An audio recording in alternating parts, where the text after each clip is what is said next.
नाज़रीन, सियासी मामलात पर गुफ्तगू के लिए आज हमारे साथ मौजूद हैं सीनियर सियासतदान फवाद चौधरी साहब। जी फवाद साहब, कैसे हैं आप?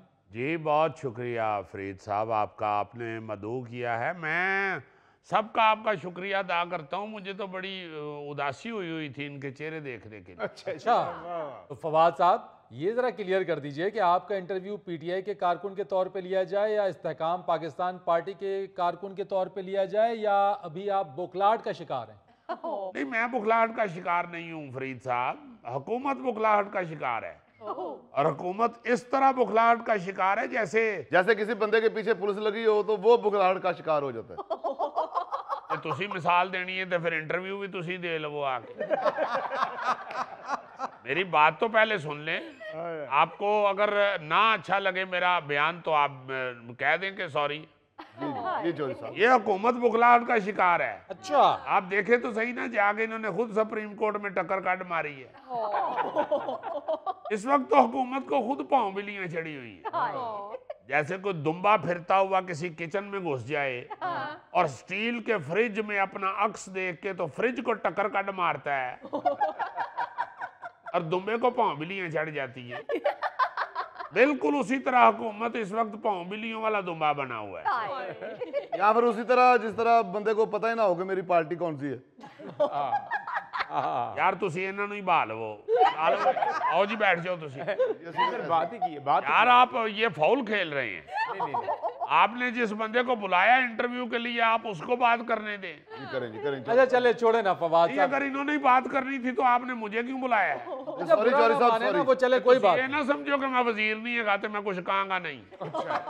सॉरी सर, सॉरी साहब, करो जी। Sorry sir. फवाद साहब आप उनको छोड़ें, मुझे आप ये बताएं कि आपकी इस बात के मुताबिक इस वक्त हुकूमत को पांव बिल्लियां चढ़ी हुई हैं। जी हाँ। और मैं ये भी आपको बता दूं कि ज्यादा से ज्यादा 45 दिन के अंदर अंदर हुकूमत खत्म हो जाएगी। क्या बात कर रहे हैं, क्या बात कर रहे हैं फवाद साहब। ऐसे ही दावे शेख रशीद साहब ने भी किए थे कि सरकार खत्म हो जाएगी। 30 सितंबर की उन्होंने तारीख दी थी। अब आप भी ये दावे कर रहे हैं, मुंह की खानी पड़ेगी आपको। यार अगर आपने मुझे शेख रशीद साहब के साथ ही मिलाना है तो फिर मैं उठ के चला जाता हूँ। मैं बात कर रहा हूँ ना, बुरा तो आप शेख रशीद साहब को बुला लेते ना। नहीं, आपने मुझे बुलाया, आप मेरी बात करें, बीच में शेख रशीद साहब कहां से आ गए? भाई दावा आप कर रहे हैं कि 45 दिन में सरकार खत्म हो जाएगी। तो मैं दावा कर रहा हूं, आप मेरी बात करें ना।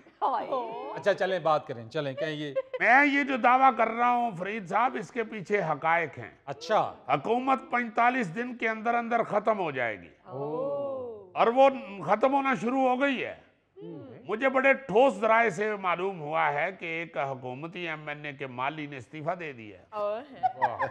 वो उनको छोड़ के चला गया है और आप अब देखिएगा कि इस्तीफों की लाइन लग जाएगी। अब ये सिलसिला रुकने वाला नहीं है। फवाद साहब बयान पे बयान दागे जा रहे हैं आप। एक और बयान दाग दिया आपने कि हुकूमत रेत की दीवार है, बस आखिरी धक्का बाकी है। ओ, रेत की दीवार।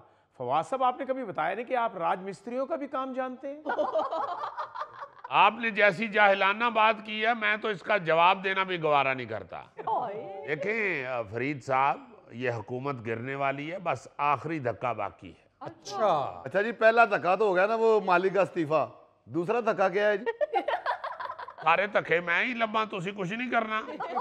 ਉਹ ਜਨਾਬ ਸਾਨੂੰ ਕੀ ਲੋੜ ਹੈ ਤਕਾਲੋਬੰਦੀ, ਸਾਨੂੰ ਧੱਕੇ ਦੀ ਲੋੜ ਪਈ ਵੀ ਤੇ ਸਾਡੇ ਕੋਲ ਆਪਣਾ ਬਲਡੋਜ਼ਰ ਹੈ। फवाद साहब जरा इधर तवज्जो मेरी तरफ। मैं आपसे जानना ये चाह रहा था कि आप ऐसी हवाई बातें कर रहे हैं, यानी कि सरकार खत्म हो जाएगी, रेत की दीवार है, आखिरी धक्का है। भाई हुकूमत यानी नून लीग और पीपल्स पार्टी का इत्तेहाद है, हुकूमत ठीक चल रही है, उनमें कोई अगर दरार है, उनमें कोई परेशानी है वो बताइए। वैसे तो हुकूमत बिल्कुल ठीक है। चलिए आप इनको देख लें, ये बिलावल भुट्टो साहब जो हैं, देखे ना जरा, इनका उस मेडिकल स्टूडेंट वाला हिसाब है जो 4 साल बायो पढ़ता रहता है और फिर जाके इंजीनियरिंग की क्लास में दाखिला ले लेता है।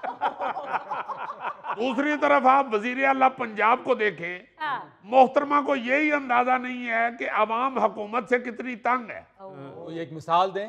यार किसी की क्या मिसाल दूं मैं, आप बड़ा तंग हूं। भाई ये एक दूसरे को रौंद के आगे बढ़ने की कोशिशों से सियासी अदम इस्तेहकाम मजीद बढ़ेगा।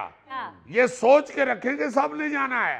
बिल्कुल। जी हाँ, इस हवाले से किसी बड़े मारूफ गोरे सियासतदान की एक सेइंग है, सदा ना बागी बुलबुल बोले, सदा ना बाग बहारा, सदा ना मापे हुस्न जवानी, सदा ना सोबत यारा। वाह वाह वाह। देखो कितनी देर पहले ये शख्स कैसी अकल वाली बात कर गया है। अब देखें, जो हुकूमत के दौर में हमारे यार सज्जन दोस्त थे वो अब नजर भी नहीं आते। फवाद साहब, आप भी आजकल पीटीआई के जलसों में नजर नहीं आते। वाबस्तगी किसके साथ है आजकल? फरीद साहब, आप ये क्या बात कर रहे हैं? इस हवाले से तो पाकिस्तान में कानून मौजूद है।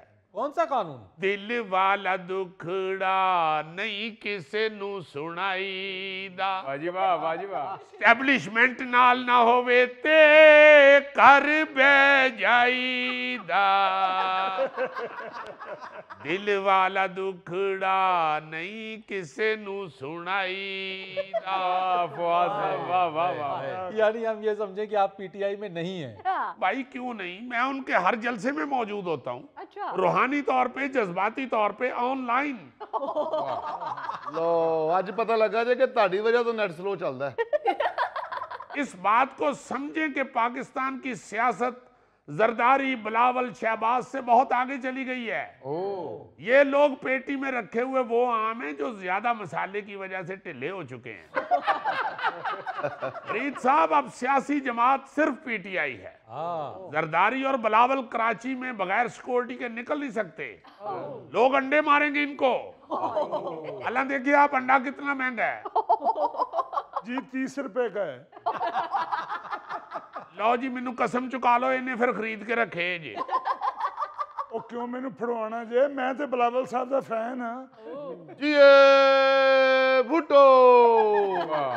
फवाद साहब, ये अंडे मारने वाला बयान अगर जरदारी साहब ने सुन लिया ना, तो फिर वो कभी आपको अपनी पार्टी में नहीं रखेंगे। ओहो, आप गलत समझ रहे हैं।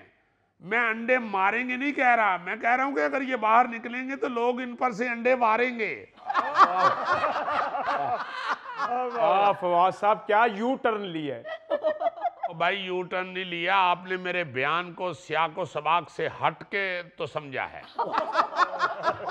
मैंने पहले ये कहा है कि अंडे मारेंगे, उन्होंने अंडे मारेंगे कर लिया है। अच्छा फवाद साहब, ये बताइए कि आजकल मौलाना की क्या पोजीशन है? पीटीआई वालों के साथ कैसी चल रही है उनकी? देखें, मौलाना जो हैं वो इंतहाई समझदार सियासतदान हैं और बड़े जीरक इंसान हैं। मैं तो बस उनको यही गुजारिश करूंगा कि मिलना तो उन्होंने किसी के साथ है ही, मगर वो मजहबी आदमी हैं, नेक आदमी हैं, वो ये समझते हैं और वो जानते हैं कि अगर कोई आदमी बीमार हो या किसी मुश्किल में हो ना जी, उस वक्त उससे दुआ लेना तो वो कबूल हो जाती है। तो उनको इस वक्त पीटीआई की दुआ लेनी चाहिए।